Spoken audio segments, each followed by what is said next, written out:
हेर्नुहोस्, भटमासको किनेमा बनाउँदाखेरि ध्यान राख्नुपर्ने कुराहरू। यसलाई केही बेर पानीमा भिज्नको निम्ति छोडेर किसानले जंगलबाट एउटा खास किसिमको पत्ता काटेर ल्याउँछन् अथवा यसमा अन्य पत्ताहरूको पनि प्रयोग गर्न सकिन्छ। किसानले यी पत्ताहरूलाई घरमा ल्याएर पानीमा राम्रोसँग पखाल्दछन् र भिज्नको निम्ति छोडिएको ती भटमासहरूलाई अर्को कन्टेनरमा सारेर तातो पानीमा उमाल्नको निम्ति छोडिदिइन्छ र यी भटमासहरू बिस्तारै आगोको रापसँगै पाक्ने क्रममा ती जंगलबाट ल्याएका पत्ताहरूलाई एउटा भाँडाको आकारमा मिलाएर राखिन्छ र जब भटमास पाकेर तयार हुन्छ अथवा हातको सहायताले पनि हामी हेर्न सक्छौं, तब यी भटमासहरूलाई एउटा चम्चीको सहायताले उघाएर तयार पारिएका पत्ताहरूको बीचमा राखिन्छ। यसलाई चारैतिरबाट पत्ताहरूले छोपेर रुमालको सहायताले यसलाई एउटा पोकोमा परिणत गरिन्छ।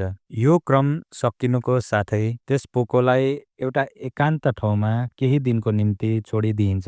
केही दिनपछि फर्मेन्ट भएको भटमासलाई निकालेर एउटा नाङ्लोको सहायताले घाममा सुक्नको निम्ति छोडिदिइन्छ।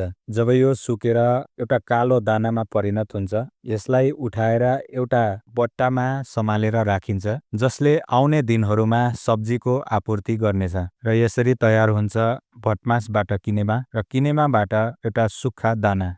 धन्यवाद।